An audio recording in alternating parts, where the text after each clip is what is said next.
M4A.pk पे खुशामदीद नाजरीन। गर्मी आ रही है और भागी हुई आ रही है।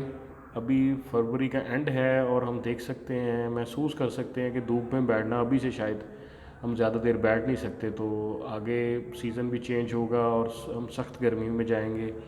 तो इसके लिए अभी हमारे पास एक सोल्यूशन है। ऐसे ही हमारे जो कस्टमर जो कि इकनॉमिकल प्राइस में एक अच्छा रीज़नेबल सन ब्लॉक परचेज़ करना चाह रहे हैं, ताकि हम अल्ट्रावायलेट रेज़ और डायरेक्ट धूप से जो हमारी स्किन पे इफ़ेक्ट्स आते हैं उनसे बचा जा सके। तो we have sun made sun block cream है, ऑयल फ्री है। पर्टिकुलरली ये मेंशन करना इसलिए ज़रूरी है कि जिनकी ऑयली स्किन है वो भी इसको यूज़ कर सकते हैं, और बाकी जितने भी लोग ऑल स्किन टाइप में इसको हम यूज़ कर सकते हैं। बहुत ही खूबसूरत ब्रांड है, बहुत अच्छा ब्रांड है, पैकिंग बहुत अच्छी है। 50 ml ये आपको ऑयल फ्री जो क्रीम अवेलेबल है, इसकी प्राइस बहुत ही रिजनेबल है। आप देख सकते हैं कि 390 रुपीज़ में हम इसको लेबल प्राइस में चार्ज कर रहे हैं। अब आप खुद अंदाज़ा लगाएं कि 50 ml की क्रीम 390 रुपीज़ में आपको जो है वो इतनी प्रोटेक्शन मिल रही है सन से, सन ब्लॉकर।